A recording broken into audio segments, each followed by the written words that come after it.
নজর রাখতে হবে, আর এর জন্য তোকে টাকাও দেব। কি কথা বলছো? বন্ধুত্বের মধ্যে টাকা? হ্যাঁ। আচ্ছা ঠিক আছে, যদি মনে করো টাকা দিয়ে দিও। ফলো কাকে করতে হবে?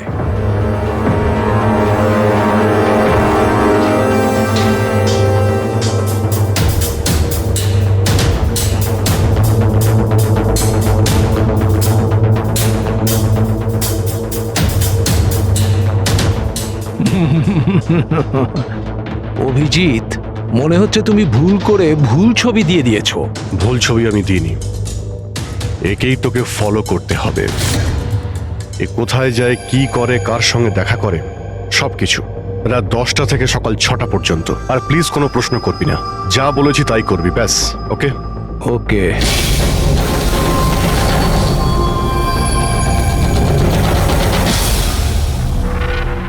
হয় অভিজিৎ পাগল হয়ে গেছে, না হলে বিরাট বড় কোনো গেম চলছে।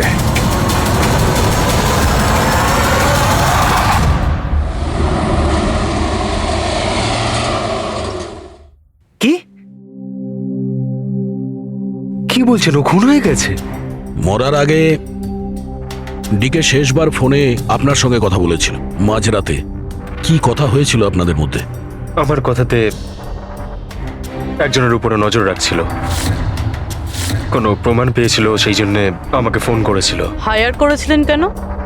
আমার বস মন্দিরা ম্যাডামের জন্য। মন্দিরা? কুমার জুয়েলার্সের ওনার, বিখ্যাত পেজথি সেলিব্রিটি। আশা করি আপনারা ওই দিল্লির কেসটার ব্যাপারে নিশ্চয়ই জানেন বোধহয়। ও হো হো হো হো, মন্দিরা কুমার, মন্দিরা দেবী। ওনার বিরুদ্ধে তো ওনার স্বামী, শ্বশুর, শাশুড়ি আর কেয়ারটেকারকে মারার অভিযোগ আছে, তাই না? ঠিক বলেছেন। কিন্তু সঠিক প্রমাণ না থাকার কারণে কোর্ট মন্দিরা দেবীকে ছেড়ে দেয়। আর তার কিছুদিন বাদেই মন্দিরা দেবীর পার্সোনাল অ্যাসিস্ট্যান্ট ঈশানা আত্মহত্যা করে নেয়।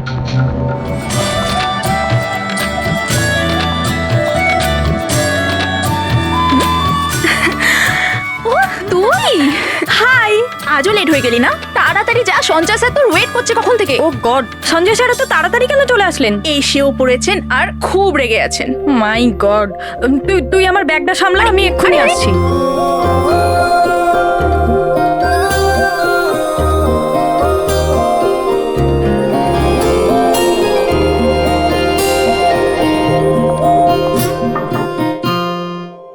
মে I come in sir? Come in. Sorry sir, sorry I am so sorry sir. কটা বাজে বলো তো তুমি? এটা কোনো অফিসে আসার টাইম হলো? স্যার ট্রাফিক খুব বেশি ছিল। কি ট্রাফিকের কথা বলছো তুমি? রোজ একই কথা বলে যাও তুমি। হ্যাঁ, এই অফিসের বাকি লোকজনও তো ওই ট্রাফিক পেরিয়ে আসে, তাই না? হ্যাঁ বলো কুমার। না না, 30শে ডিসেম্বরের আগে কিচ্ছু করা সম্ভব নয়। আরে তুমি তো এটা জানো যে 30শে ডিসেম্বরে মন্দিরা ম্যাডামের একটা ইভেন্ট রয়েছে মুম্বাইতে, তার আগে কিছুই করা সম্ভব নয়। হ্যাঁ হ্যাঁ।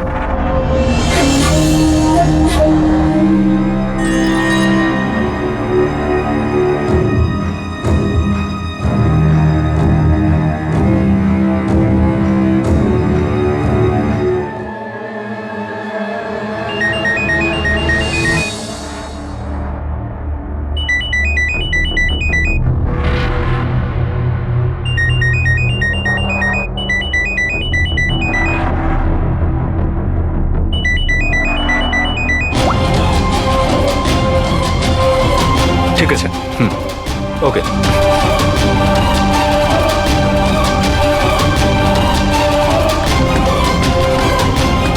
কি হলো? হ্যাঁ, কি হয়েছে নাকি? বাইরে ওভাবে কি দেখছো?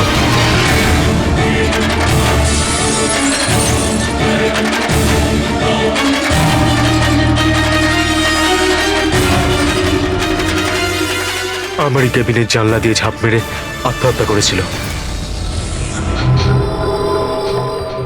আত্মহত্যা কেন করেছিল সেটা কেউ জানে না। আচ্ছা, মন্দিরা দেবী ডিকে কে কার ওপর কড়া নজর রাখতে বলেছিলেন? ওনার প্রাণ সংশয় রয়েছে। ডিকে সেটাই খোঁজ করার চেষ্টা করছিল। প্রাণের ভয় কার থেকে? আসলে কোর্ট থেকে ছাড়া পাওয়ার পরে কেউ ম্যাডামকে হুমকি দিচ্ছিল। আচ্ছা, শুধু ওই হুমকিটা ফোনেই কি? হ্যাঁ, ফোনের মধ্যেই অচেনা নাম্বার থেকে আর টাইপ করা চিঠি পাঠিয়ে। আসলে ম্যাডাম পুলিশের চক্করে দ্বিতীয়বার পড়তে চাননি, সেই জন্য ডিকে হায়ার করেছিলেন উনি। তো কিছু জানতে পেরেছে ডিকে? ওর হাতে কিছু প্রমাণ তো এসেছিল, কিন্তু ও সেটা পেন ড্রাইভে সেভ করে রেখেছিল। ওই পেন ড্রাইভটাও আমাকে দিতে চেয়েছিল, সেই জন্যই দিল্লি থেকে মুম্বাই এসেছিলাম আমি। কিন্তু ডিকের বাড়িতে ওর লকারটা খোলা ছিল। আচ্ছা, ওই লকার থেকে পেন ড্রাইভটা চুরি হয়ে যায়নি তো? হতে পারে দয়া।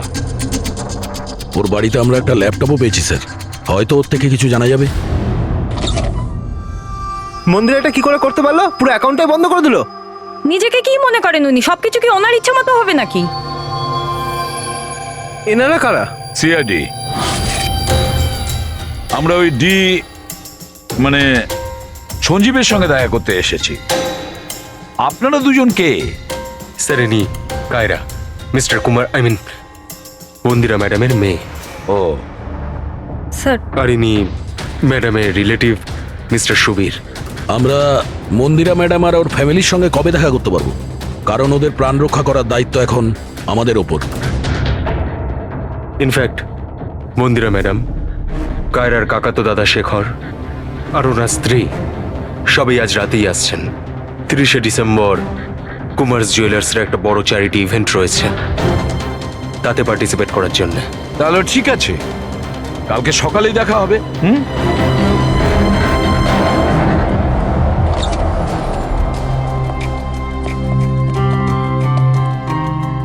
এসব কি হচ্ছে?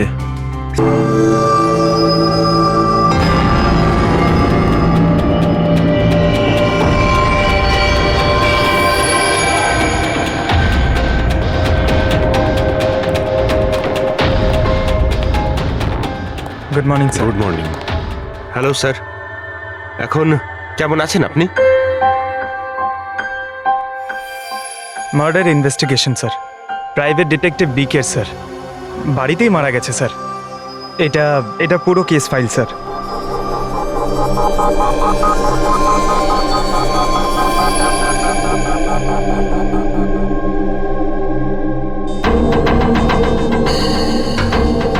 স্যার, এই ছবিগুলো ওর বাড়ির ছবি, এগুলো ওরই বাড়ির ছবি এটা। আর এখানেই ওর মার্ডার হয়েছে, তাই না?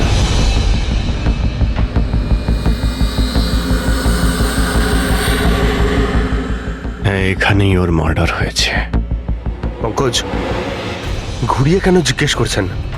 আমরা এইমাত্র তো সেটাই বললাম।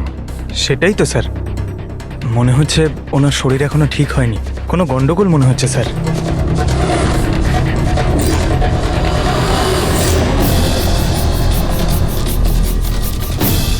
অভিজিৎ,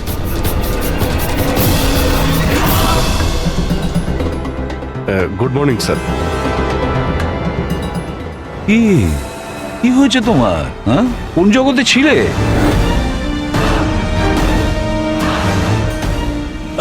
অভিজিৎ, তোমার শরীর খারাপ ছিল না? তাহলে ডক্টরের কাছে যাওয়ার কথা ছিল, এখানে কেন?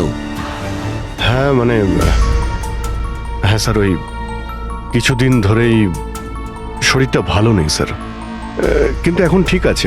I am better now. Yeah, গোলমাল চলছে। স্যার, ডিকে সঞ্জয়কে যে পেন ড্রাইভটা দিতে যাচ্ছিল, ওর যে ডেটা আছে ওগুলো উদ্ধার করার যে একটা উপায় আছে স্যার। পেন ড্রাইভ তো পাওয়া যায়নি তো? তাহলে ডেটা কোথা থেকে পাবে? স্যার, আছে না, একটা উপায় আছে। ওই আমরা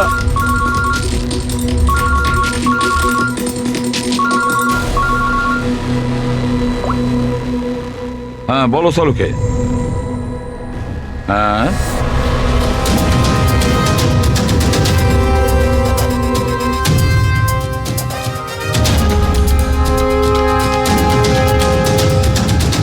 দয়া স্যার,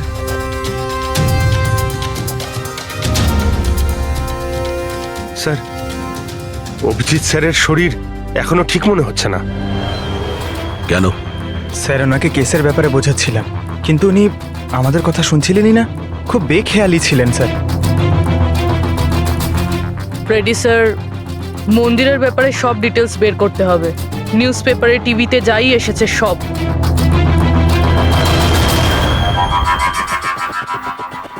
বাড়িতে ঢোকার একটাই রাস্তা আছে, মেন গেট। চাবি ডিকে আর ওর বাড়ির মেডের কাছে থাকে। বাথরুমের জানালা, তার মানে খুনি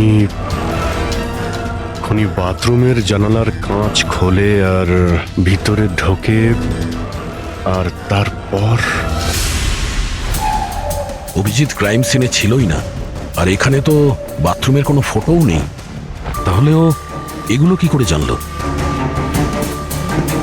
অভিজিৎ আমার কাছে কিছু লুকোচ্ছে, কিন্তু কি?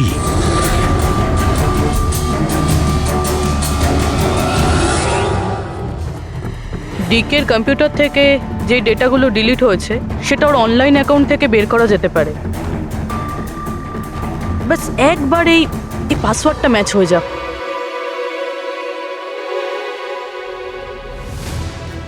কিছুদিন ধরেই শরীরটা ভালো নেই স্যার, কিন্তু এখন ঠিক আছে। আই এম বেটার না। স্যার ওনাকে কেসের ব্যাপারে বোঝাচ্ছিলাম, কিন্তু উনি আমাদের কথা শুনছিলেনই না। খুব বেখেয়ালি ছিলেন স্যার।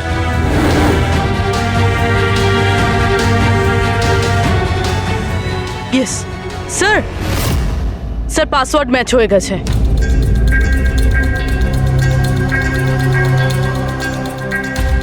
স্যার এতে তো ভিডিও রয়েছে, চেক করি।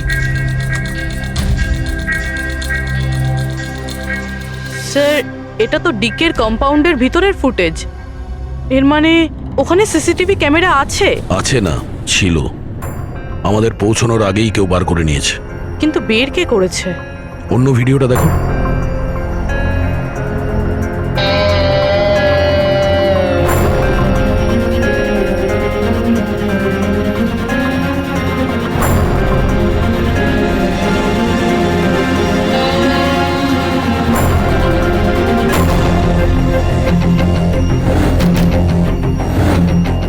এটা কি করে সম্ভব?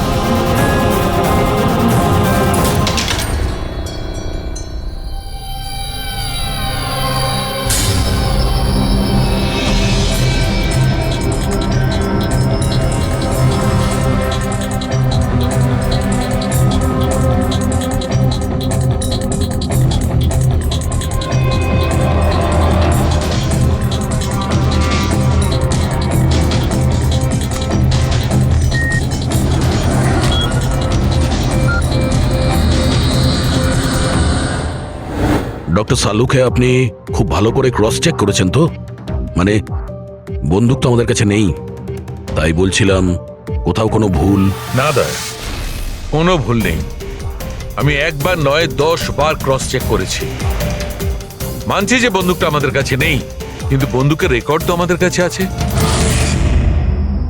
সেই গুলিটা যা দিয়ে ডিকে মারা হয়েছে, সেই গুলিটা ওর বন্দুক থেকেই চলেছিল। গুলির প্যাটার্ন, গুলির উপর লেগে থাকা চিহ্ন, সবকিছু এইটাই প্রমাণ করছে যে সেটা অভিজিতেরই বন্দুক। স্যার, স্যার গুলি অভিজিতের বন্দুক থেকে চলেছে, কিন্তু তার মানে তো এটা নয় যে অভিজিৎ গুলিটা চালিয়েছে। এক্স্যাক্টলি স্যার, সেই কারণে আমি এই কথা এসিপি স্যারকে বলিনি, শুধুমাত্র আপনাদের সঙ্গে কথা বলেছি, যাতে আমি এই মামলা সুরাহা করতে পারি। কি? তুমি এই কথাটা এসিপি কে জানাওনি? কি বলবো স্যার, কি বলবো ওনাকে? যেখানে আমার বিশ্বাস হচ্ছে না, তাহলে ওনাকে কি বলবো? তুমি যদি এই কথাটা বিশ্বাসই না করবে, তাহলে ফোন করে আমাকে কেন জিজ্ঞাসা করেছিলে? যে বন্দুক থেকে ডিকে কে মারা হয়েছে সেই বন্দুকটা অভিজিতের না? কি এমন ছিল যার জন্য তুমি অভিজিৎকে সন্দেহ করেছিলে? কি ছিল ওটা? এই কারণে ডক্টর, যখন আমরা একটু পিছিয়ে দাও।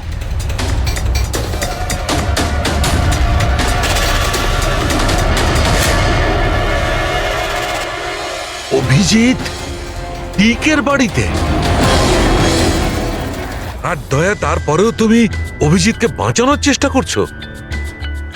দেখো দয়া, অভিজিৎ আর তোমার বন্ধুত্বকে আমি খুবই শ্রদ্ধা করি, তার কদরও করি, কিন্তু কিন্তু ডিউটি, নিজের দায়িত্ব, সব সম্পর্ক সব বন্ধুত্ব থেকে বড় হয় না। আর এই কথাটা নিশ্চয়ই আমি তোমাকে বুঝিয়ে বলতে যাব না। স্যার পোক্ত কোনো প্রমাণ ছাড়া অভিজিৎ স্যারকে সন্দেহ। এটা প্রমাণ নয় তো কি পুরবি? অভিজিৎ ডিকের বাড়িতে ঢুকেছিল, এটা যদি প্রমাণ নয় তো কি পুরবি? অভিজিৎ স্যার ডিকের ঘরে গেছিল সেটা আমরা দেখেছি, কিন্তু উনি ডিকেকে মেরেছেন এটা তো আমরা দেখিনি।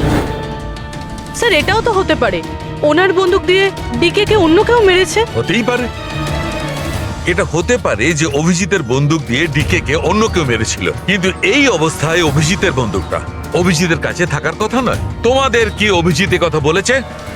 ও কি বলেছে যে ওর বন্দুকটা হারিয়ে গেছে? বন্দুক হারিয়ে যাওয়ার কোন রিপোর্ট দেখিয়েছে? ও সব সময় তোমাদের সঙ্গে ছিল, কিন্তু ও কি বলেছে যে অদ্ভুত পোশাক পরে ডিকের ঘরে কেন ঢুকেছিল, আর তাও বাথরুমের কাঁচ ভেঙে? বলো বলো। স্যার, আপনার এই সমস্ত প্রশ্নের উত্তর আমি অভিজিৎকে জিজ্ঞাসা করব, কিন্তু ততক্ষণের জন্য এসিপি স্যারকে আপনি কিচ্ছু বলবেন না। দেখো, তোমরা এই ব্যাপারটা সামলে নাও, কিন্তু ব্যাপারটা আমার ভালো লাগছে না। Please doctor, please. ঠিক আছে, কাল সকাল পর্যন্ত দয়া, আমি কাল সকাল পর্যন্ত তোমাদের সময় দিচ্ছি। হয় তোমরা সত্যিটা আবিষ্কার করো, নয় এই সমস্ত কথাটা নিজে এসিপি কে বলে দাও। তুমি যদি এসিপি কে কথা না জানাও, তাহলে আমি নিজে প্রদ্যুমনকে এই সমস্ত ব্যাপারটা বলবো।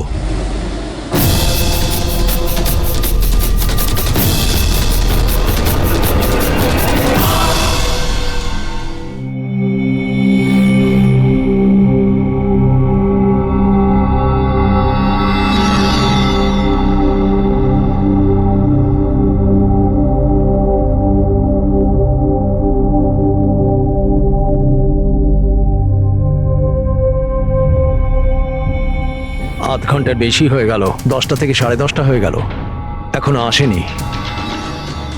সারা রাত মনে হয় অপেক্ষা করতে হবে।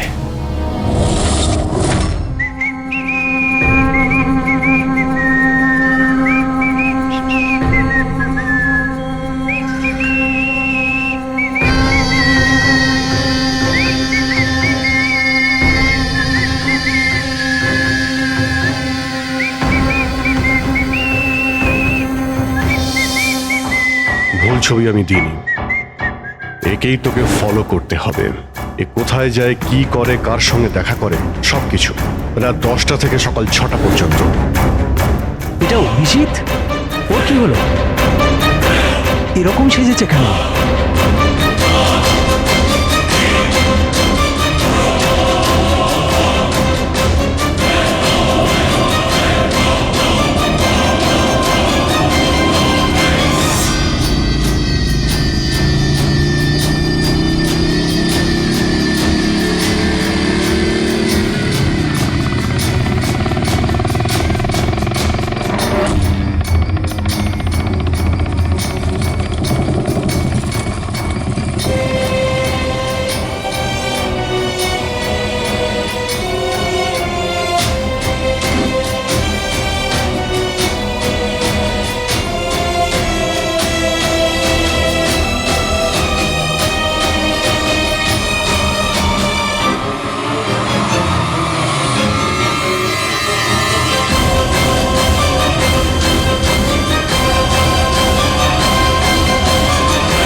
স্যার, দিল্লি থেকে সকলে এসে গেছেন। মন্দিরা ম্যাডাম, আমারা মন্দিরা ম্যাডামের দাওরের বউ। কায়রা, মন্দিরা ম্যাডামের সৎ মেয়ে। সুবীর, মন্দিরা ম্যাডামের বোনজি। শেখর, মন্দিরা ম্যাডামের দেওরের ছেলে। আসুন ম্যাডাম, এনারা সিআইডি থেকে এসেছেন। এসিপি স্যার, ইনি ভালো হয়েছে আপনারা এসে গেছেন। ডিকের খুনি কে সেটা জানা গেল? আরে আপনি তো এটা জানেনই যে আমাদের ফেমাস অ্যানুয়াল ইভেন্ট খুব তাড়াতাড়ি আসতে চলেছে। আই হোপ যে আপনি আমার সিকিউরিটির সব ব্যবস্থাই করে রেখেছেন। দেখুন, আপনি আমাকে ভুল ভাববেন না, কিন্তু আমি কোনো চান্স নিতে চাইছি না অ্যাকচুয়ালি। এই ইভেন্টটা আমার কাছে খুব বেশি ইম্পর্ট্যান্ট, কিন্তু আমার প্রাণের থেকে বেশি নয়। আপনি কি মনে করেন আপনি আমাকে সিকিউর রাখতে সক্ষম হবেন? আর ডিকে কেসটায় কিরকম কি প্রগ্রেস হলো? আসল খুনির ব্যাপারে কিছু জানা গেল? ওসব আপনার জানার দরকার নেই মন্দিরা দেবী। মেইন হলো আপনার নিরাপত্তা, সেটা দায়িত্ব আমাদের। কি চমৎকার! বৌদি, আপনার ভয় লাগছে মন্দিরা দেবীর, যাকে আইনও কিছু করতে পারলো না? মানতে হবে তাকে যে আপনাকে ভয় পাইয়ে দিয়েছে। মনে হয় ও জানে না ইনার ব্যাপারে, যে ইনি কি কি করতে পারেন। আপনিও কি মনে করেন আমি আমার স্বামী আর বাকি সবাইকে মেরে ফেলেছি? দেখুন, আপনার বিরুদ্ধে যে অভিযোগই থাকুক না কেন, সেটাতে আমাদের কিছু যায় আসে না। কোর্ট আপনাকে রায় দিয়েছে, আর আমরা কোর্টের রায়কে যথেষ্ট সম্মান করি। আপনি শুধু এটা বলুন, আপনি কাকে সন্দেহ করেন? কি এমন আছে যে আপনাকে মারতে চায়? সন্দেহ?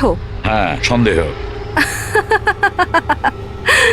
না না না, আমি কাউকেই সন্দেহ করছি না, বরং আমার এটা পুরো বিশ্বাস যে আমি মারা যাওয়ার পরে এরা সবাই খুব খুশি হবে। আর আমাকে মেরে ফেলার ষড়যন্ত্রেও এদের মধ্যেই কারো হাত আছে। And I am very sure যে ঈশানার আত্মহত্যাতেও এদের মধ্যেই একজনের হাত আছে। এবার আপনিই বলুন, এত ভালো প্রিয় আত্মীয় পরিজনরা থাকতে আমার শত্রুর কি দরকার? মম প্লিজ, তুমি আবার এই নিজের ইমোশনাল ড্রামাটা শুরু করো না। এখানে কোনো ক্রিমিনাল নেই যে তোমাকে মারতে চায়। রাইট। নিজেকে নির্দোষ ভাবা আর অন্যকে দোষী মনে করাটা, এটা তো বৌদির পুরনো অভ্যেস। আই সোয়ার, আমি তো এই গল্পটাকে বিশ্বাসই করি না। কে মারতে চায় তোমায়? আর কারা হুমকি দিচ্ছে? কোথায় আছে সে হুমকি দেওয়া লেটারগুলো? হ্যাঁ মন্দিরা দেবী, সেটা কোথায়? ওটা আমার মনে নেই, আমি ফেলে দিয়েছি।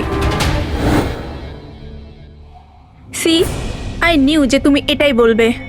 So convenient. ব্যাস, অনেক হয়েছে। আপনারা একে অপরকে দোষারোপ করা বন্ধ করুন। তবে একটা কথা খুব ভালো করে মনে রাখবেন, আমরা সবাইকে সন্দেহ করি, তাই সবাইকে বলছি, তার মানে হলো আপনাদের সবাইকে সন্দেহ করি, আপনাদের সবাইকে। আর একটা কথা, আমাদের পারমিশন ছাড়া আপনারা এই শহর ছেড়ে যেতে পারবেন না। কেউ শহর ছেড়ে যাবেন না। আর যদি দরকার পড়ে আমরা দ্বিতীয়বার তাকে ডেকে নেব। Thank you very much. Thank you.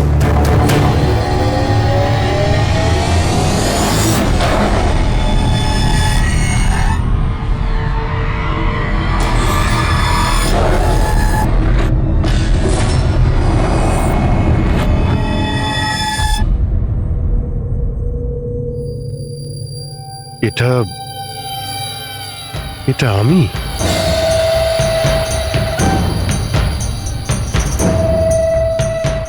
এই পোশাক পরে ঘুরছিলাম? এই পোশাক তো রোজ আমার ওয়াশিং মেশিনে ধোয়া হয়।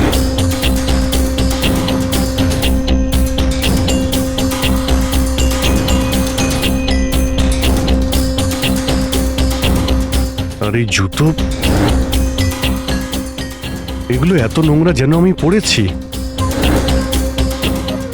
কিন্তু আমার মনেই নেই যে এই পোশাক আমি কখন পরেছি। সত্যি আমার কি হচ্ছে আমার সাথে? এই গাড়িতে কে আছে? হ্যাঁ, কার সঙ্গে আমি কথা বলছিলাম? না, আমি দেখিনি। তুমি কথা বলছো, তুমি সেটা জানবে। আর তুমি আমাকে চিনতেই পারলে না? আরে, তোর যদি সুইসাইডই করার হয় তাহলে তুই অন্য কোনো বড় গাড়ির সামনে জানা। আমার সামনে কেন এসেছিস? কিভাবে কথা বলছো? এরকম সেজে ঘুরছো কেন তুমি? এই, ইট ইজ মাই স্টাইল, টনির স্টাইল। তুই কে? আমি কে? আমাকে চেনো না? হ্যাঁ, আর এই টনিটাকে? আরে টনি আমি আবার কে? আরে অভিজিৎ, দেখো, কোনো কেসের জন্য তুমি যদি এরকম করে থাকো আমাকে বলে দাও, এভাবে ভয় দেখিও না। আচ্ছা আচ্ছা, এ অভিজিৎ, কিসের কেস? আর তুই কি বলছিস কিছুই আমার মাথায় ঢুকছে না। আমার নাম হলো টনি। টনির সঙ্গে পাঙ্গা নিবি না, বুঝেছিস? সরে যা আর আমাকে যেতে দে, চল।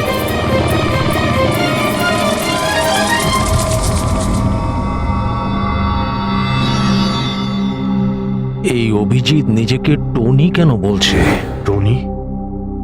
কে টনি? সত্যি তোমার কিছুই মনে নেই?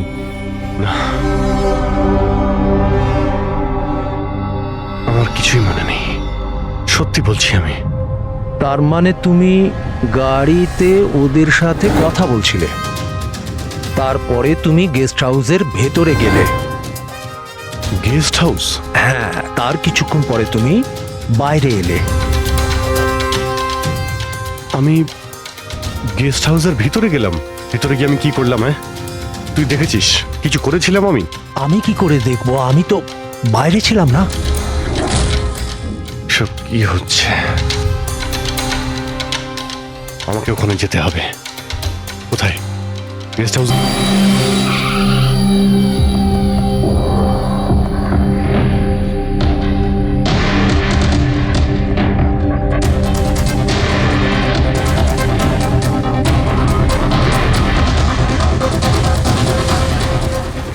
স্যার, রক্ত।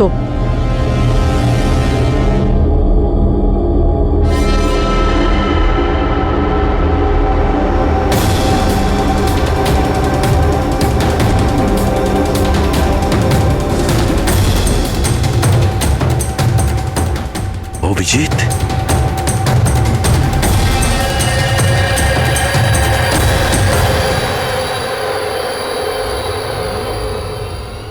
দয়া, তুমি এখানে? তোমার ফোন ট্র্যাক করে আর এই প্রশ্ন তো আমিও তোমাকে করছি অভিজিৎ। তুমি এখানে কি করছো?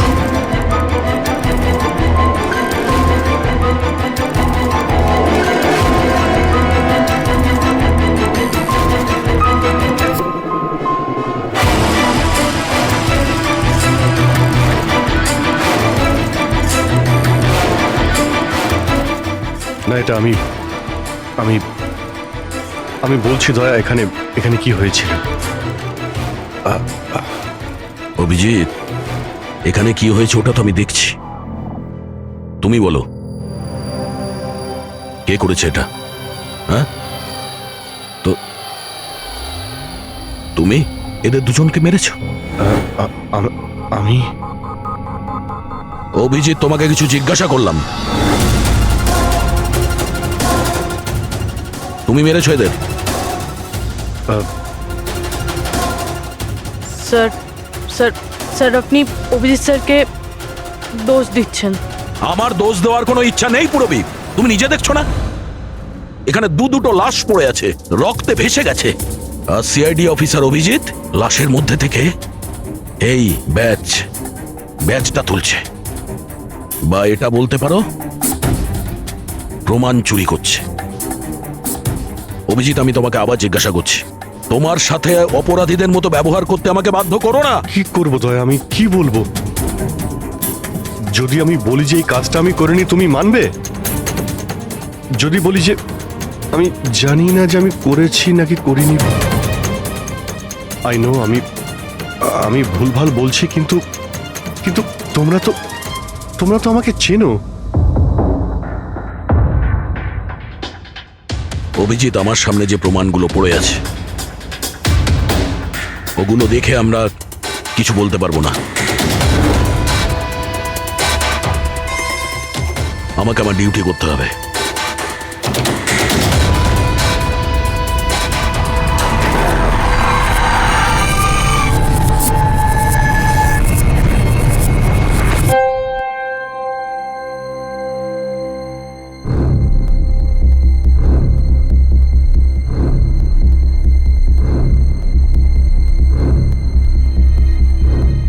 অভিজিৎ, এতক্ষণ ধরে একের পর এক জিজ্ঞেস করে যাচ্ছি তোমাকে, কিন্তু কোনো উত্তর দিচ্ছ না তুমি।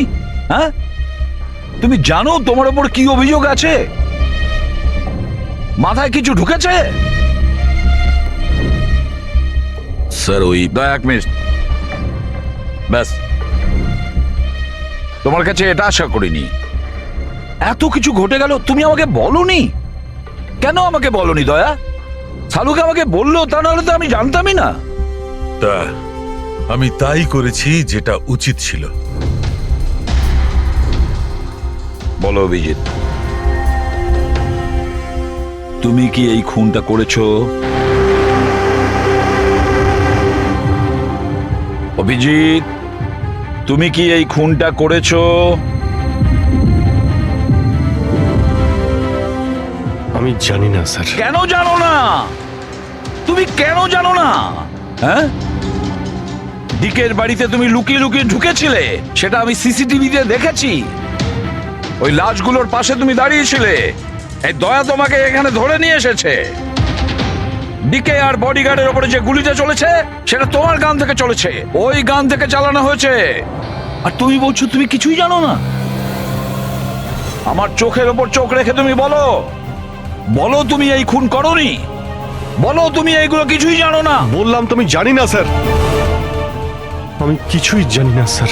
সরি। কি বলবো আপনাকে, আমি কি বলবো স্যার? যখন আমি বুঝতেই পারছি না যে আমি ডিকের বাড়িতে কেন গিয়েছিলাম, কি করে সমস্ত খুন আমার বন্দুক থেকে হচ্ছে, আমি জানি না স্যার। স্যার আমি তো ডিকিকে চিনি না, ওর বডিগার্ডদেরও আমি চিনি না, আমি মন্দিরাকেও চিনি না, আমি তো স্যার নিজেকেও চিনি না। আমি কোথায় যাই, কি করি, কার সঙ্গে দেখা করি, আমি কিছুই জানি না। গত কয়েকদিন ধরে আমার সঙ্গে এইরকমই হচ্ছে স্যার, কিন্তু আমি কিছুই বুঝতে পারছি না। সারাদিন সব ঠিকই থাকে, রাতে বাড়িতে যাই, খেয়ে দিয়ে ঘুমিয়ে পড়ি, আর যখনই সকালে উঠি তখন অদ্ভুত জামা কাপড় পরা দেখি, অদ্ভুত জুতো দেখি, যেগুলো আমার নয়। জানি না কি করে আমার বাড়িতে চলে আসে।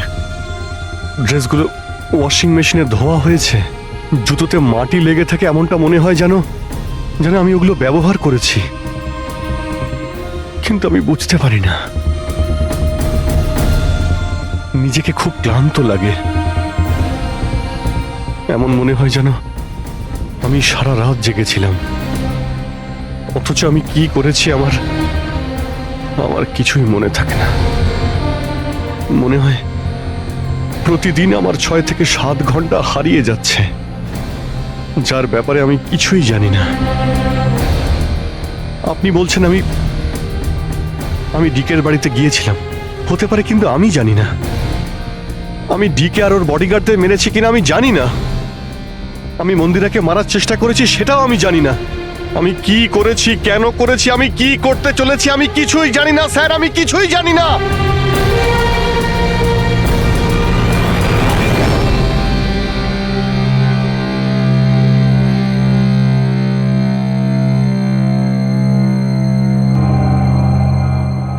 দেখো অভিজিৎ,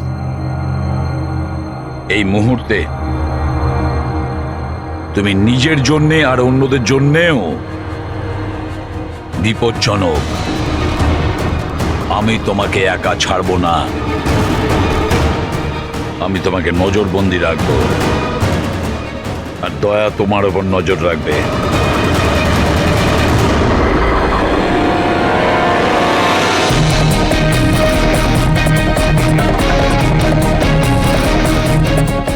দয়া, স্যার,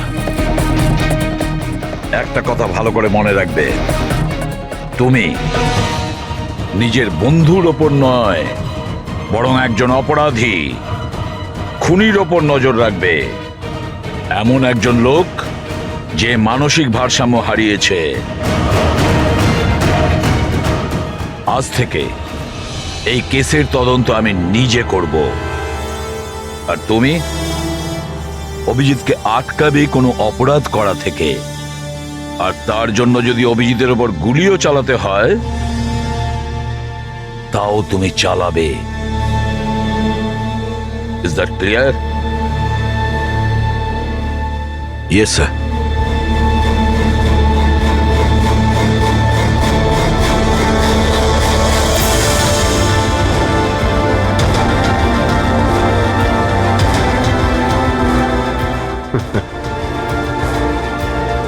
হাত করা পড়িয়ে দাও ভাই। শুনলে তো, মানসিক অবস্থা ঠিক নেই আমার। কখন কি করে বসি কিছুই জানি না।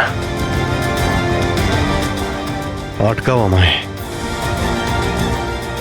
আমার হাতে আরো একটা অপরাধ হওয়ার আগে। আটকাও আমায় ভাই।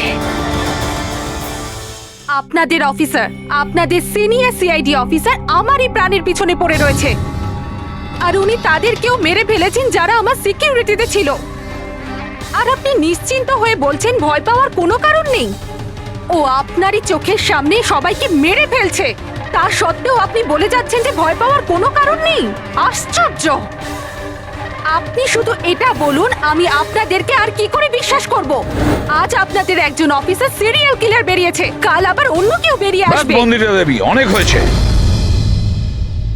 অনেক কথা বলে ফেলেছেন। আমাদের ইন্সপেক্টর অভিজিৎ একজন সৎ এবং সাহসী অফিসার।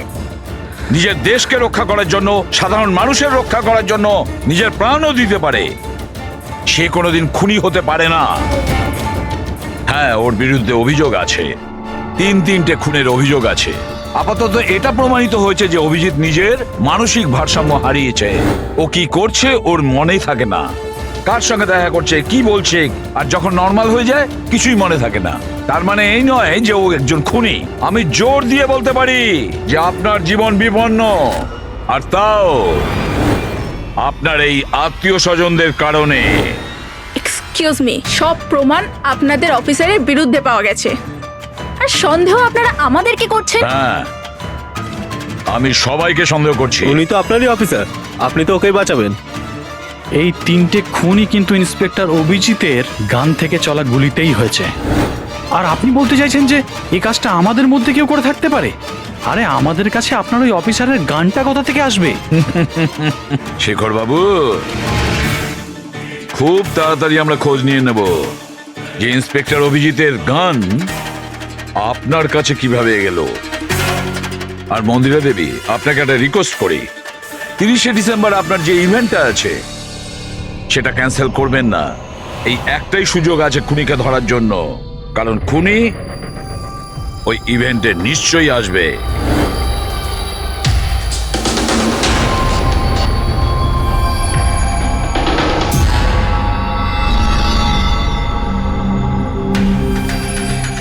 স্যার স্যার হ্যাঁ সঞ্জয়, কি হচ্ছে? স্যার, আপনি অভিজিৎ স্যারের ব্যাপারে কিছু বলছিলেন যে ওনার ভিতরে অন্য একজনের প্রতিফলন ঘটে, স্মৃতিশক্তি ওনার, মানে উনি আগের দিন রাতের কথা মনে করতে পারেন না। হ্যাঁ, তো ঠিক এরকমই, এক্স্যাক্টলি এরকমই অন্য আরেকজনের সাথেও হয়েছিল। কার সঙ্গে বলুন? স্যার, ঈশানা। ঈশানা? যেদিনও আত্মহত্যা করেছিল তার কিছুদিন আগে থেকেই একদম এরকমই আচরণ করতে শুরু করেছিল। কি অদ্ভুত রকম হয়ে গিয়েছিল, অন্য মনস্ক থাকতো। যেদিন আত্মহত্যা করেছিল তার কিছুদিন আগে থেকেই একটা অদ্ভুত রিংটোন সেট করেছিল নিজের ফোনে, আর তারপর সেই দিন হঠাৎ করে ওই রিংটোনটা বাজতে শুরু করলো। আর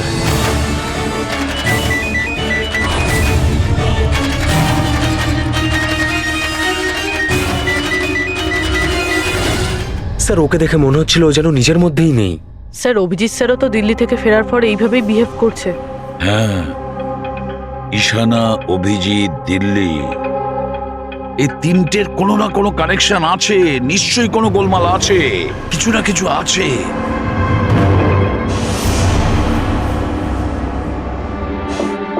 কফি। আরে খেয়ে নাও ভাই, কিছুই মেশাইনি। আমি এখানেই আছি, পালিয়ে যাচ্ছি না। অভিজিৎ, তুমি এই কথাগুলো লুকিয়েছো কেন আমাদের থেকে? লুকোতে হয়েছিল ভাই, কি করব আমি? আমি কিছুই বুঝতে পারছিলাম না যে আমি কি করব, আমার সঙ্গে কি হচ্ছে। যেখানে আমি নিজেই কনফিউজ, আমি সেখানে কি বলবো তোমাকে? সেই জন্যে আর কোনো ব্যাপার নয়। আমার ওপর ভরসা ছিল না নাকি? আমাকে যোগ্য ভাবনি যে আমি তোমার কোনো সাহায্য করতে পারি? কি ভাই, এসব কি বলছো তুমি? ব্যাপারটা এরকম নয়। তাহলে বলনি কেন? আমার তো মনে হচ্ছে আমি তোমাকে চিনি না। এই মুহূর্তে আমি যার সঙ্গে বসে কথা বলছি সে অভিজিৎ নাকি অন্য কেউ?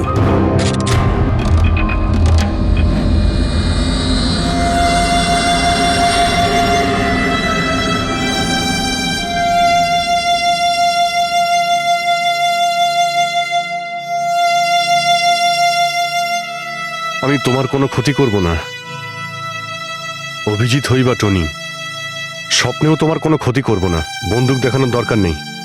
বিষয়টা তা নয় যে তুমি আমার কোনো ক্ষতি করবে। বিষয় এটা যে আমি এখানে শুধুমাত্র আমার ডিউটি করছি, আর আমি কোনো চান্স নিতে চাই না। আমি তো তোমাকে হয়তো চিনি না।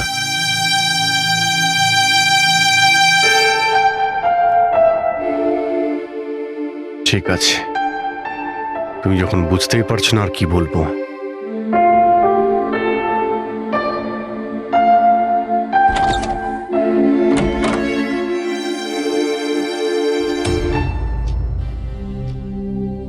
ডক্টর মহেশ, আমি আপনাকে পুরো ব্যাপারটা জানিয়েছি। এবার আপনি বলুন আপনার কি মনে হচ্ছে? দেখুন, এক্ষুনি আপনারা যেটা বললেন যে এই অভিজিৎ আর ঈশানার ব্যাপারে, এটার থেকে তো একটা ব্যাপার একদম পরিষ্কার যে দুজনের কন্ডিশনই একদম সমান।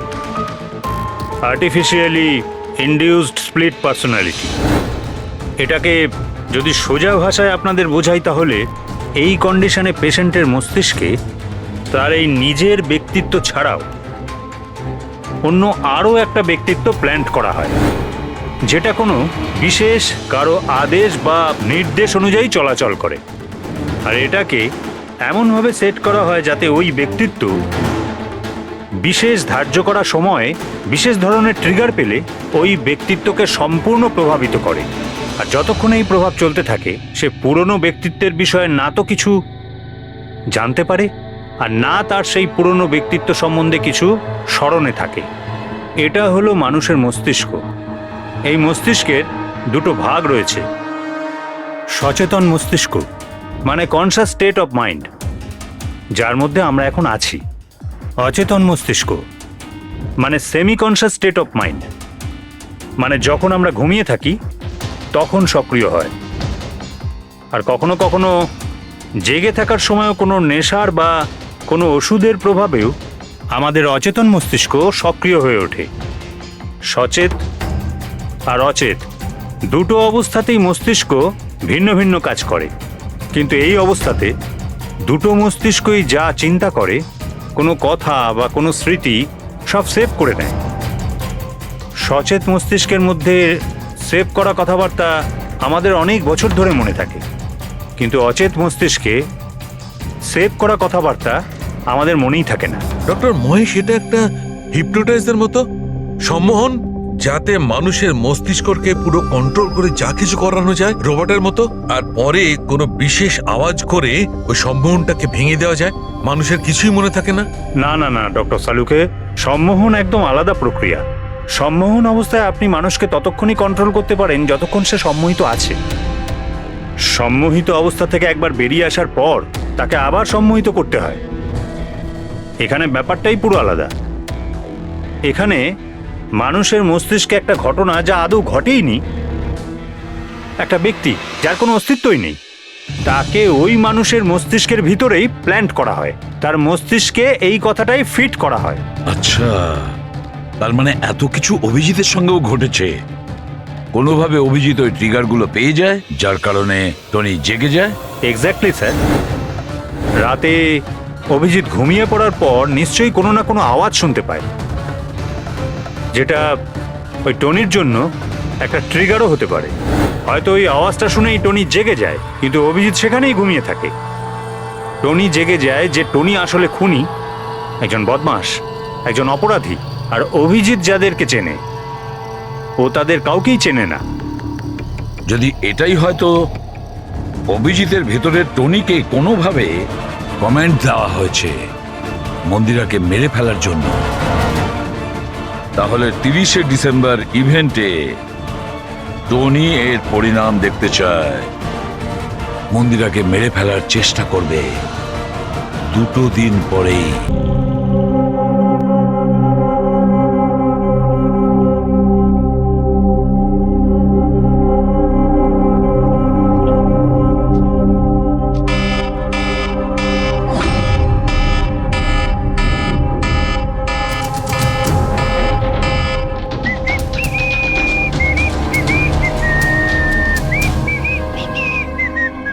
অভিজিৎ, অভিজিৎ, কোথায় তুমি?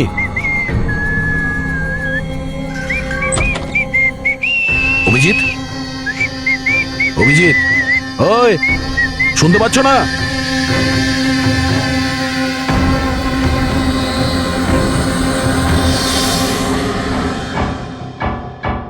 কে রে তুই?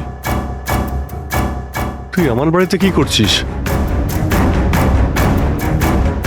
অভিজিৎ, টনি, তুমি এখান থেকে পালাতে পারবে না। তুমি এখানে নজরবন্দি আছো, এই ঘরের ভেতরেই থাকতে হবে, বুঝেছো? টনিকে তার কাজ করতে দে। যদি আমার রাস্তাতে বাধা দিস তাহলে জীবনটাও হারাবি তুই। চল এবার যেতে দে। বাড়ির বাইরে না, ভেতরে। হাত সরা, হাত সরাব। তোকে তো বললাম যে আমাকে তুই বাধা দিস না। আমার মাথা গরম করিস না। আমার কাজের সময় কেউ বাধা দিতে পারবে না আমায়। চল। টনি, তুমি কোথাও যাবে না, এখানে, এখানেই থাকবে তুমি, বুঝেছো? কি বললি? টনির গায়ে হাত তুললি তুই? টনির গায়ে হাত তুললি তুই? অভিজিৎ, অভিজিৎ, অভিজিৎ,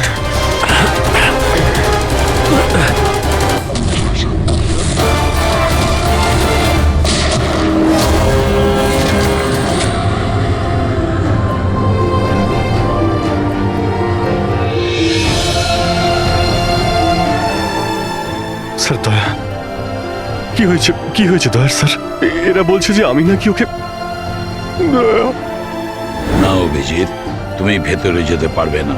তুমি দয়ার প্রাণ নিয়েছো, তোমাকে আমরা গ্রেপ্তার করছি।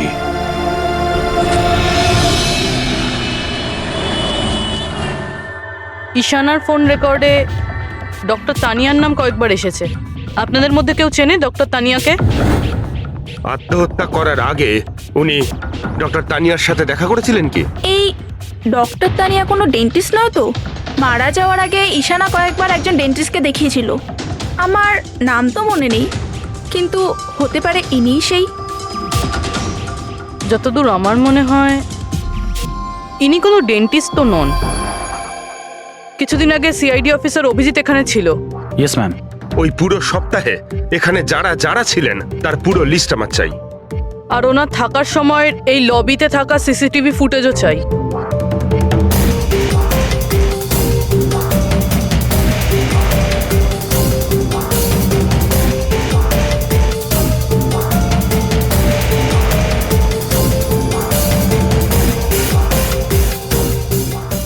এক মিনিট পজ করুন।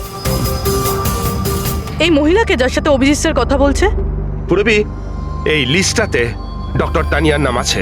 উনি এখানেই ছিলেন যতদিন অভিজিৎ স্যার এখানে ছিলেন। মনে হচ্ছে ওই মহিলাই। কি নাম এই মহিলার? ম্যাম, ডক্টর তানিয়া সপ্তাহখানি ধরে এখানেই ছিলেন। স্যার, এই তানিয়ার সাথে দেখা করতেই হবে। স্যার, তানিয়া মুম্বাইয়ের প্যারাডাইস হোটেলে রয়েছে। টিকিট পাবো না আমি মানেটা কি? লুক, আমাকে এক্ষুনি ইন্ডিয়া থেকে বাইরে যেতে হবে। Do you understand? Yes. Doctor Tania? হ্যাঁ, আপনি কে? ঈশানা, ঈশানার বন্ধু, সিআইডি অফিসার পুরবী।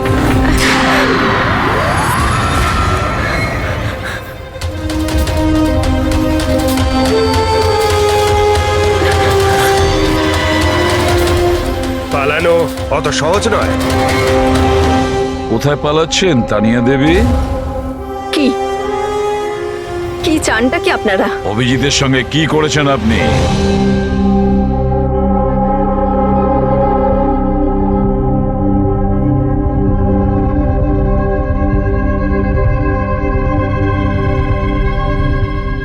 ঈশানা আর অভিজিতের ব্রেনের ওপর আমি এক্সপেরিমেন্ট করেছি। ঈশানাকে আত্মহত্যা করার জন্য আর অভিজিৎকে একটা মার্ডার করানোর জন্য আমি প্রোগ্রাম করেছিলাম। কিভাবে কিভাবে সেই প্রোগ্রামটা করেছেন? আর্টিফিশিয়ালি ইলিউশন স্প্লিট পার্সোনালিটির সাহায্যে আমি দুজনের ব্রেনটাকে সেট করি, আর নিজের সেট করা শিডিউলের অনুযায়ী এই দুজনকেই এরকমভাবে প্ল্যান করেছি যে কোনো রকমের আওয়াজ হোক বা রিংটোন বাজুক, আর যখনই আওয়াজ হোক না কেন ওদের সমস্ত অর্ডারগুলি মানতে হবে যে কোনো উপায়ে। ওই ফোন নাম্বারটা যেখান থেকে ওনার কাছে ফোন আসে, কার নাম্বার সেটা? ওটা একটা পিসিও নাম্বার। ঈশানাই আমাকে এই নাম্বারটা দিয়েছিল অভিজিতের ব্রেনে ফিট করার জন্য। কি বললেন আপনি? কি বললেন আপনি? অভিজিৎকে এসব করার জন্য ঈশানা আপনাকে বলেছে? হ্যাঁ। আর ঈশানা যে আত্মহত্যা করেছে সেটা কি, সেটার কারণ কি? ওটা আসলে ঈশানা নিজেই বলেছিল আমাকে করতে। হোয়াট? হ্যাঁ, বলেছিল তো ঈশানাই, বাট আই এম শিওর নিশ্চয়ই এর পেছনে কোনো না কোনো কারোর হাত আছে, যার বিষয়ে আমি জানি না। কেন? সে কেন এগুলো করবে? হয়তো ওর কোনো দুর্বলতা ছিল। যে করেই হোক অভিজিৎকে ওই পরিস্থিতি থেকে বের করতে হবে। নিয়ে চলো একে। চলো। ও বাইরে বেরোতে পারবে না। কেন? আমি অভিজিতের ব্রেনকে প্রোগ্রাম করেছি। সম্মোহন নয়, যে ইচ্ছে হলো আর ভেঙে দিলাম। আমি অভিজিতের ব্রেনের মধ্যে একটা খুনিকে প্ল্যান করেছি, টনিকে। এটাই হলো সেই আর্টিফিশিয়ালি ইনডিউস পার্সোনালিটি, যেটা আর কোনোদিনও বাইরেই আসবে না। আমি যদি চাই তাহলেও অভিজিৎকে কোনোদিন বাইরে বের করতে পারবো না, কিন্তু আমি যদি এরকমটা করি হয়তো অভিজিৎ পাগল হয়ে যাবে বা ও মারাও যেতে পারে। মানে যখনই ট্রিগার হবে টনি মন্দিরাকে মেরেই ছাড়বে, আরও ততক্ষণ থামবে না যতক্ষণ না সত্যিকারে মেরেই ফেলছে মন্দিরাকে। আর এসবের মধ্যে যে আসবে সেই মারা যাবে। মন্দিরাকে মারার জন্য ট্রিগারটা কি? কি ট্রিগার আছে অভিজিতের জন্য? ঈশানার কেসে ট্রিগার ছিল একটা রিংটোন, আর অভিজিতের কেসে ট্রিগার হলো একটা রিমাইন্ডার টোন, একটা বিশেষ ধরনের বিপ, যেটা আমি অভিজিতের মোবাইলে সেট করে দিয়েছি। হ্যাঁ, অভিজিৎ মন্দিরাকে কিভাবে মারবে? কি প্রোগ্রাম সেট করেছো তুমি বলো? ততক্ষণ মন্দিরাকে ছুরি দিয়ে স্ট্যাপ করতে থাকবে যতক্ষণ না ও মন্দিরের অনেক রক্ত দেখে ফেলছে। কটা নাগাদ প্রোগ্রাম সেট করা হয়েছে? 10টা নাগাদ। মাই গড, 2 ঘন্টা বাকি আছে। গ্রেপ্তার করো একে।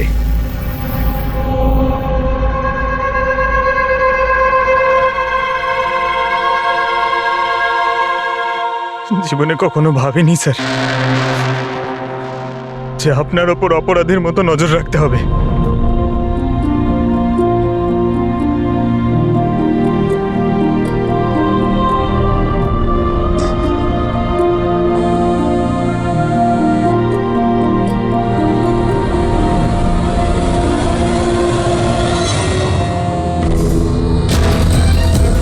পঙ্কজ, ড্যাম ইট, ফোনটা ধরো।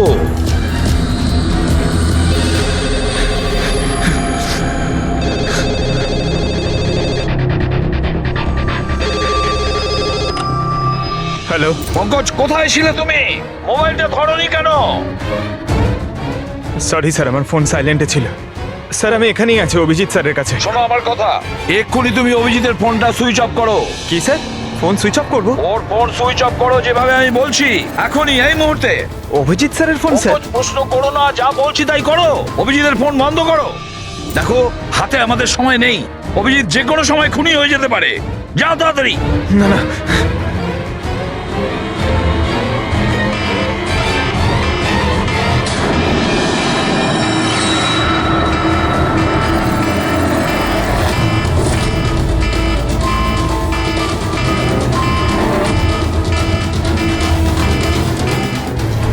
ভিজে গেল, কি করি?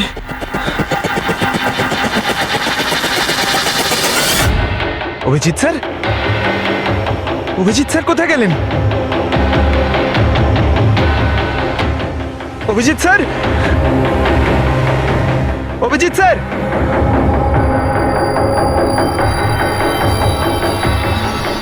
স্যার! তুই আমাকে আটকে রাখবি? হ্যাঁ, আমাকে আটকে রাখবি তুই? টনিকে? হ্যাঁ, টনি আর টনির কাজের মাঝে যে আসবে তাকে মরতে হবে তাকে।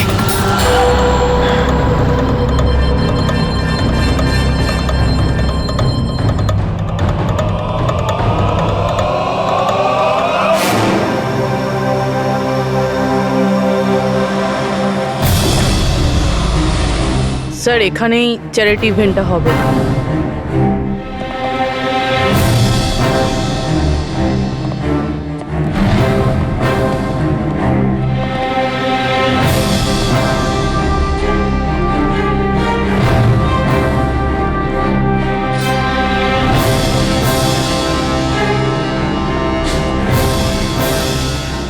আপনারা এখানেই দাঁড়ান please.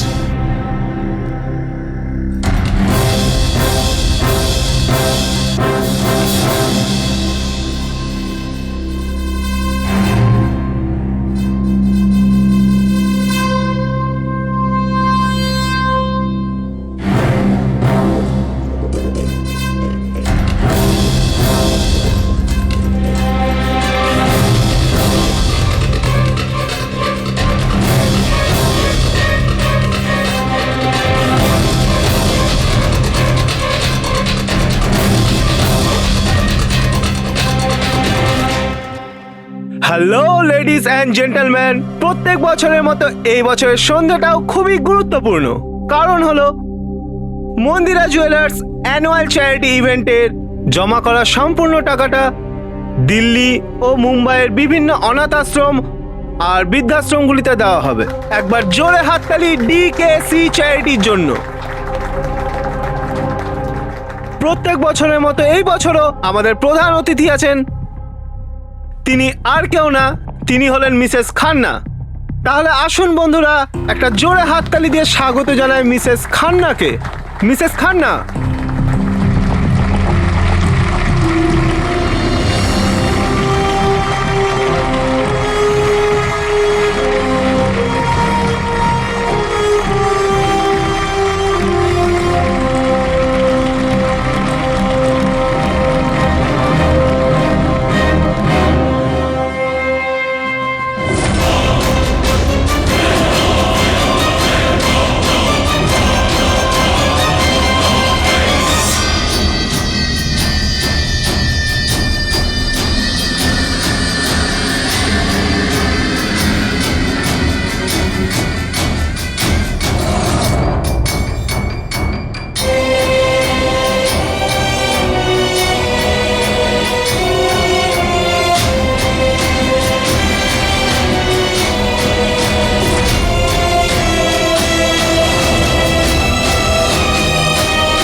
Abhijit sir, Abhijit sir,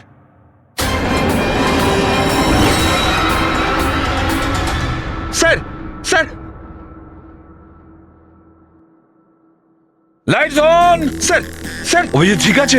sir, sir okay তাড়াতাড়ি নিয়ে চলো, তাড়াতাড়ি এসো।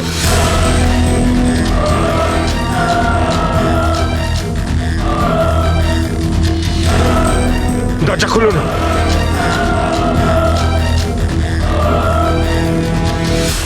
মন্দিরা দেবী, টনি তার মিশন কমপ্লিট করেছে, মন্দিরা দেবীকে মারার। আর আমাদেরকে ভরসা করার জন্য আপনাকে অসংখ্য ধন্যবাদ। আপনারা সবাই আমাকে এখানে আনলেন কেন? আমার তো এখন স্টেজে থাকা উচিত।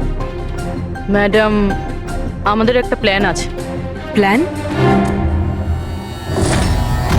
রবি,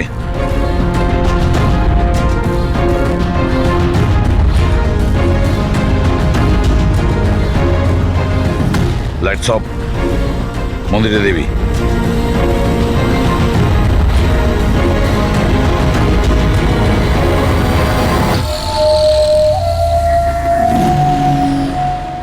আর আপনার প্রশংসা না করে পারছি না। Thank you. মম, তুমি ঠিক আছো তো? এসব কি? আপনারা আমাদের গ্রিন রুমে লক করে কি করতে চাইছিলেনটা কি? আসল খুনি তো অন্য কেউ, তাই না?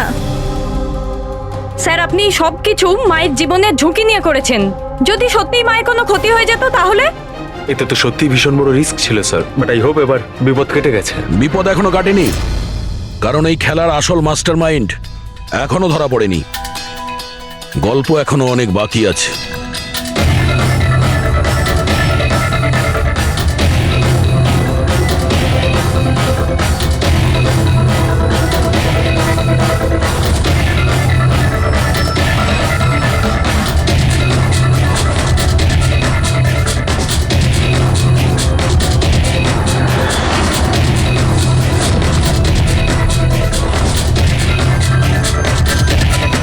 কি হলো? আমাকে দেখে ভালো লাগলো না? কখনো কখনো খুনি পর্যন্ত পৌঁছানোর জন্য আমাদের অ্যাক্টিং করতে হয়। তার মানে ওনার মৃত্যুর খবরটা নাটক ছিল? আমার মৃত্যুতে খুনি খুব খুশি হয়েছিল যে ও জিতে গেছে, আর ওই সুযোগটাই আমরা কাজে লাগিয়েছি। আমরা মন্দিরে দেবীকে বাঁচানোর চেষ্টা করছিলাম, আর দয়া মাস্টার মাইন্ডের পিছনে লেগেছিল। কিন্তু আসল মাস্টারমাইন্ডটা কে?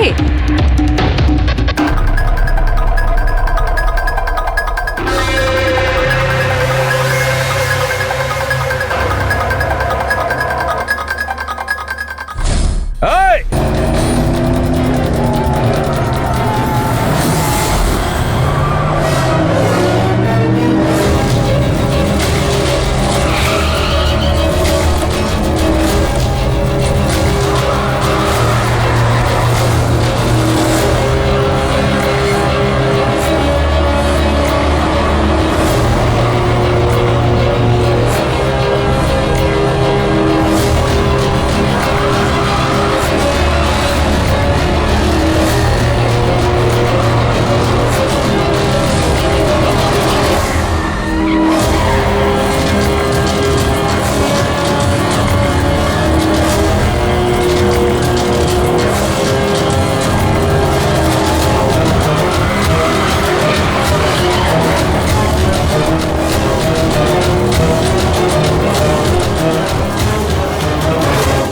অপরাধের রাস্তা সবসময় সংকীর্ণ হয়ে থাকে।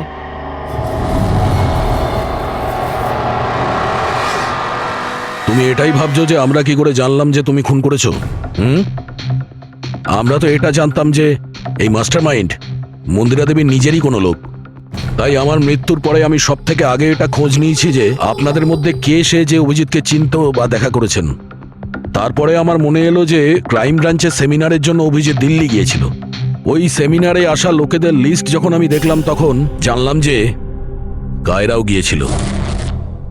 ক্রিমিনাল সাইকোলজির স্টুডেন্ট কায়রা। আর তানিয়াকে জিজ্ঞাসাবাদ করার পরে আমরা জানতে পারলাম যে ঈশানাই এই সমস্ত কাজ করতে বলেছে। ওই সময় ঈশানার মা সরকারি হাসপাতালে অ্যাডমিট ছিলেন, আর তার কিছুক্ষণের মধ্যেই ঈশানার মাকে বেসরকারি হাসপাতালে যেখানে অ্যাডমিট করা হয়েছিল সেখানকার পুরো খরচ মিস কায়রা করেছিল। আর সবচেয়ে বড় ক্লু, ওই পিসিও যেখান থেকে অভিজিৎ স্যারের কাছে অর্ডার আসতো, দয়া স্যার সেখানে নজর রেখেছিল, আর সেখানেও তোমাকে দেখা গিয়েছিল। Okay fine, I give up. মেনে নিচ্ছি যে আপনারা খুবই স্মার্ট, কিন্তু স্যার এই কথাটা তো আপনিও মানবেন তাই না, যে আমিও অনেক স্মার্ট? হ্যাঁ, স্মার্ট তো তুমি বটেই। ক্রিমিনাল সাইকোলজির একজন ব্রিলিয়ান্ট স্টুডেন্ট, যে সৎ মায়ের থেকে নিজের পুরো পরিবারের খুনের বদলা নিতে চেয়েছিল। লোকেদের মস্তিষ্ক নিয়ে খেলা করা আর তাদের নিজের চক্রব্যূহে ফাঁসানো, এটাই এনার বিশেষত্ব। তাই আমি ভাবলাম যে এনাকে এনারই পদ্ধতিতে মেরে দিলে কেমন হয়। সেই কারণেই আমি ঈশানার সাথে দেখা করি আর তারপর ডক্টর তানিয়ার সাহায্য নিই। She was mad, she wanted to do an experiment. তারপর আমি ঈশানাকে অনেক বুঝিয়েছি, অনেক বোঝানোর পরে শি ওয়াজ রেডি। ওই এক্সপেরিমেন্ট নিজের উপর করায়, কিন্তু somehow I was never convinced. আমি সবসময় কনফিউজ ছিলাম যে ওই এক্সপেরিমেন্টটা করতে পারবে না।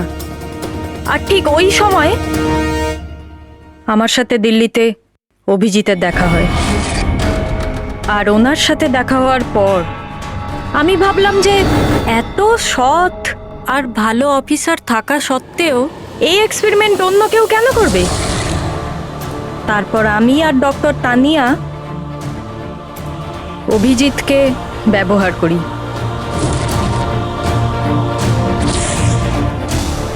আর আমার এক্সপেরিমেন্ট ওর ওপরে করি। আর ঈশানা আমাদের কোনো কাজে ছিল না, তাই ওকে আমাদের রাস্তা থেকে সরিয়ে ফেলি। ডিকে আর ওই দুজন বডিগার্ড, ওরা তোমার কি ক্ষতি করেছিল? ওদেরকে কেন মেরেছো? এটা এই কারণে করেছি যাতে সমস্ত দোষ অভিজিতের উপর চলে আসে। আর অভিজিতের গান থেকে বুলেট নেওয়ার জন্যে টনি ছিল তোর মাথার মধ্যে। হি ওয়াজ দেয়ার। তুমি এতটা নিচে নামতে পারো কায়রা, আমি কখনো ভাবতেও পারিনি। এবার জানতে পেরে গেছো তো? তুমি আমার মা বাবার সাথে, আমার ফ্যামিলির সাথে যেটা করেছো না, তোমার বেঁচে থাকার কোনো অধিকার নেই।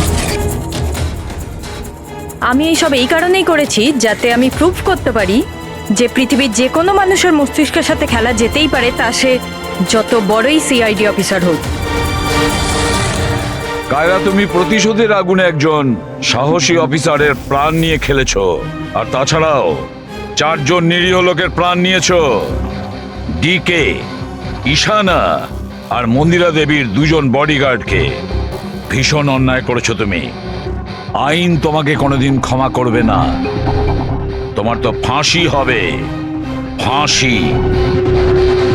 স্যার, আপনি প্লিজ এসব মনে করবেন না। একটা বাজে স্বপ্ন ভেবে ভুলে যান। বাজে? ভয়ানক।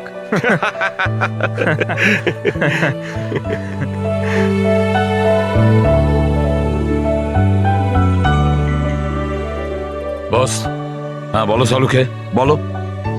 কেস তো সলভ হলো? হ্যাঁ, কেস তো সলভ হলো, কিন্তু কিন্তু কি? বস, অভিজিতের মস্তিষ্কে যে টনিকে প্ল্যান্ট করা হয়েছিল, সেই উদ্দেশ্যটা সফল হয়েছে। তারপরে এখন আর কেউ ট্রিগার ধরবে না, ওর কানের সামনে কেউ গান করবে না, যার কারণে অভিজিৎ টনি হয়ে যেত। হ্যাঁ হ্যাঁ, কিন্তু বস, কিন্তু কি? বস, কথাটা এই, টনি অভিজিতের মস্তিষ্ক থেকে কখনো যাবে না। কি? টনি অভিজিতের পার্সোনালিটির অংশ হয়ে গেছে বস। কেউ জানে না যে কবে, কখন, কোথায় সামনে এসে যাবে।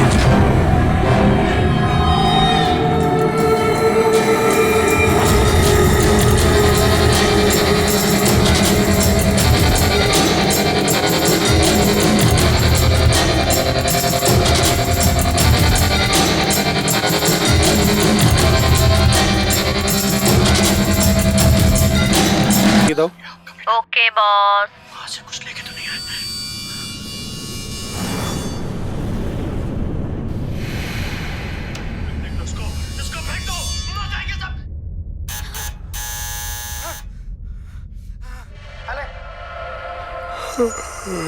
देख क्या रही है? खा ले, 10 दिन से नहीं खाया।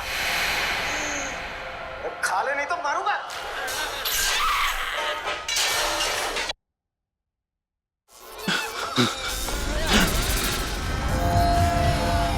আরে, টিভিটা নিজে থেকে কি করে চলতে লাগলো?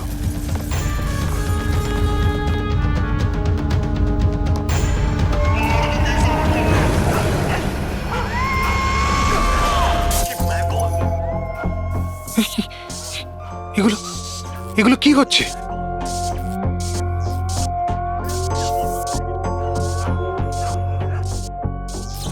কিছু না কিছু আছে এখানে, কোনো না কোনো গন্ডগোল আছে এখানে।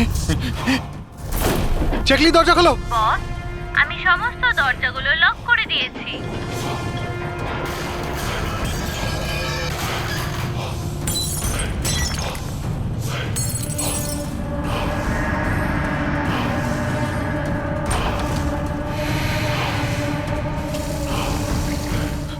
Laptop, laptop, laptop. এটা অন হচ্ছে না কেন?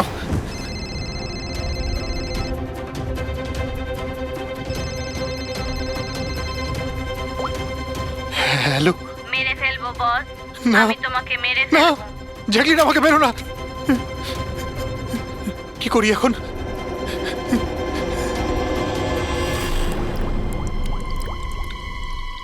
এই জল।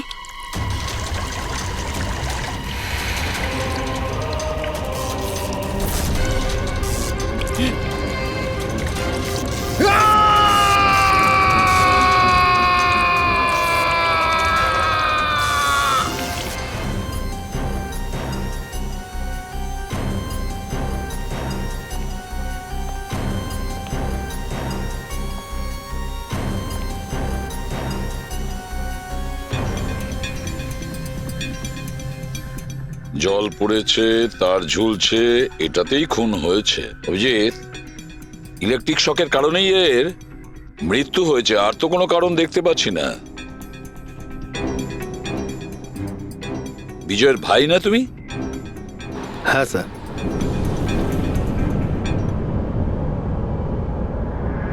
স্যার, বডির মধ্যে না আঘাতের কোনো চিহ্ন আছে আর না অন্য কিছু রয়েছে। পঙ্কজ, বডিটাকে ফরেন্সিক ল্যাবে পাঠিয়ে দাও। এটা কোনো দুর্ঘটনা না স্যার, আমার দাদাকে মার্ডার করা হয়েছে।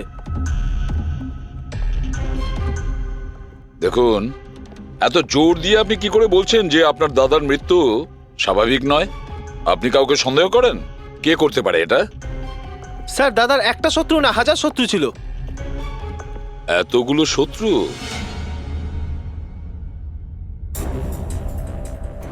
স্যার, এই কাঁচের টুকরো, এই সমস্ত জিনিসপত্র ছড়িয়ে ছিটিয়ে আছে দেখে মনে হচ্ছে কেউ জোর করে এই ঘরের মধ্যে ঢুকে পড়েছে। আচ্ছা নিধি দেবী, এই বিজয়ের শত্রুতা কার সাথে ছিল? বিজয় ফ্যাক্টরি শ্রমিকরাই। বেশ কয়েকদিন ধরে ওরা খুব রেগে ছিল। ওই শ্রমিকরাই কিন্তু বেশ কয়েকবার ওকে মেরে ফেলার হুমকি দিয়েছিল। কিন্তু আপনাদের বাড়িতে কি করে ঢুকবে যেখানে চারদিকে সিকিউরিটি, অ্যালার্ম সিস্টেম আছে, সিসিটিভি ক্যামেরা লাগানো আছে? Yes sir, it's a smart home. ও হ্যাঁ স্যার, ইনি বলেছিলেন এখানে হিটিং, এসি, লাইটিং, ভেন্টিলেশন সব কিছু রিমোটে চলে। আচ্ছা, তাহলে তো ম্যাডাম আরও একটা প্রশ্ন ওঠে যে এত সিকিউরিটি ঘেরা একটা হাইটেক বাড়িতে, এই স্মার্ট হাউসে কেউ জোর করে ঢুকে গেল কি করে? জানি না স্যার। নিধি দেবী, আপনাদের সিসিটিভি ক্যামেরার ফুটেজ আমরা দেখতে চাই।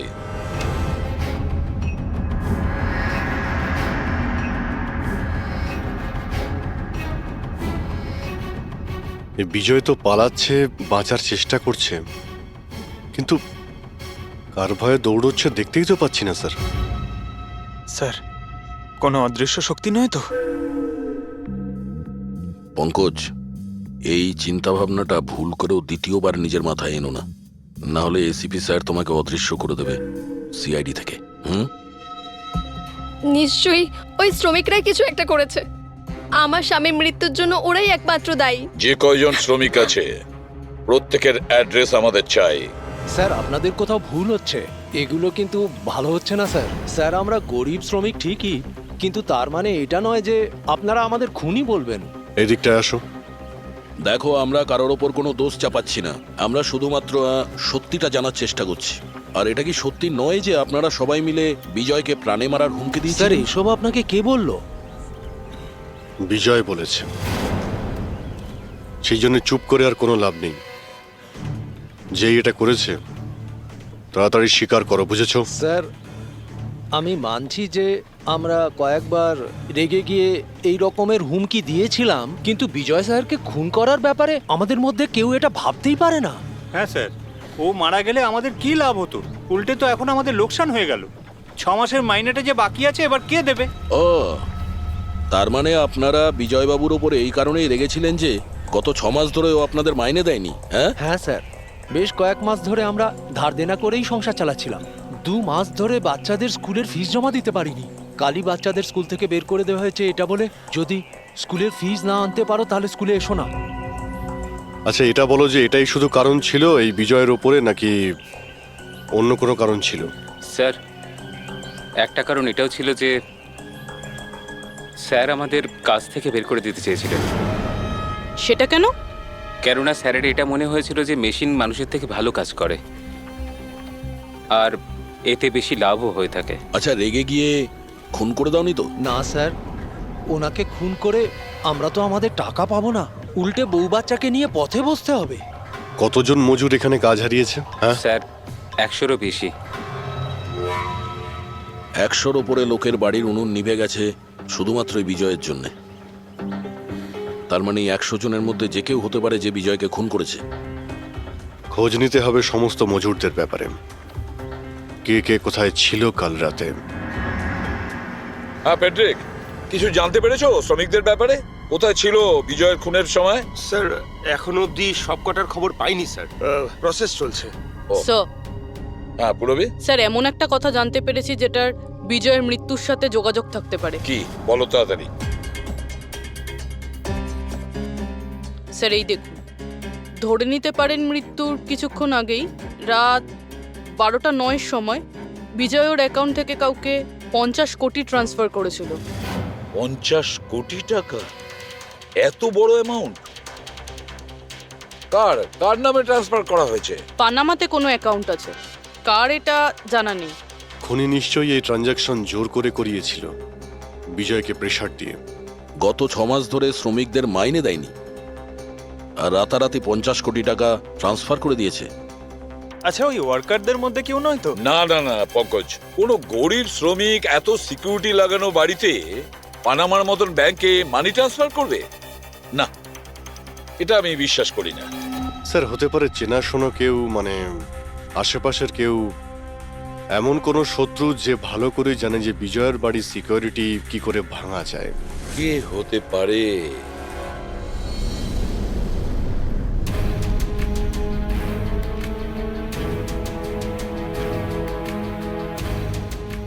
জ্যাকলিন, আরে প্রচন্ড গরম লাগছে তো, একটু এসি টেম্পারেচারটা 20 করে দাও তো। করে দিয়েছি বস। এখন রুমের টেম্পারেচার হলো 20 ডিগ্রি সেলসিয়াস। নাইস।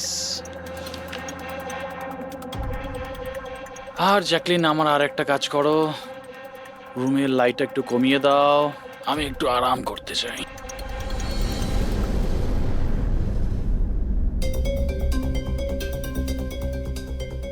আরে জ্যাকলিন, আরে তোমার মনে আছে না কাল আমার দুবাইতে মিটিং আছে? ইয়েস বস, মিটিং এর সমস্ত প্রস্তুতি হয়ে গেছে। আচ্ছা এটা বলো তো, কালকে দুবাইয়ের টেম্পারেচার কেমন থাকবে? এমনিতে তো কাল দুবাইয়ের টেম্পারেচার 21 ডিগ্রি সেলসিয়াস, কিন্তু বস আপনার টেম্পারেচার কিন্তু বরফের থেকেও বেশি ঠান্ডা থাকবে। তার মানে? তার মানে বস, মৃতদেহের টেম্পারেচার ঠান্ডাই থাকে। কি? মনে হচ্ছে তোমার সফটওয়্যারের মধ্যে কোনো সমস্যা হয়েছে। এটা কি ধরনের মজা? এটা মজার কথা না বস, এটা সত্যিই হতে চলেছে। বস, আপনার কোনো শেষ ইচ্ছে?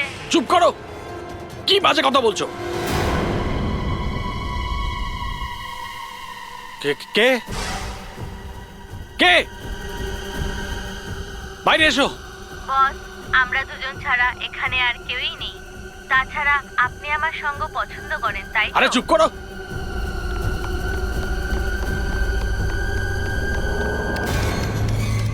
কোনো লাভ নেই বস, আমি সমস্ত দরজা লক করে দিয়েছি।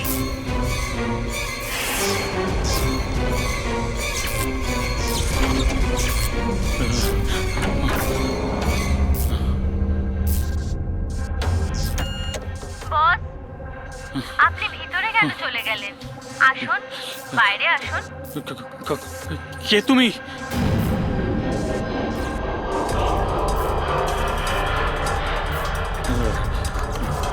হ্যালো, হ্যালো, আমি রাজেশ কুমার বলছি। আমাকে কেউ মেরে ফেলতে চাইছে। আপনি তাড়াতাড়ি আমার বাড়িতে চলে আসুন প্লিজ। খোলো জ্যাকেট, খোলো। বস, দরজা তখনই খোলা হবে যখন আপনি আমার একটা কথা রাখবেন। বলো বলো, তোমার কি চাই? কি চাই তোমার? বলো। ঠিক আছে, আপনি আপনার ল্যাপটপটা অন করুন। ল্যাপটপ? হ্যাঁ হ্যাঁ হ্যাঁ হ্যাঁ, বলো। এবার ওটা স্ক্রিনে একটা অ্যাকাউন্ট নাম্বার দেখতে পাবেন। হ্যাঁ হ্যাঁ হ্যাঁ, নাম্বার দেখতে পাচ্ছি আমি। হ্যাঁ বলো। এবার এই অ্যাকাউন্ট নাম্বারে 50 কোটি টাকা ট্রান্সফার করুন।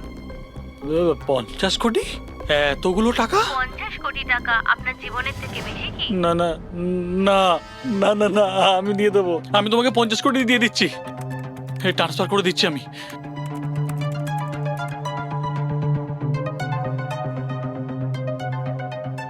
দেখো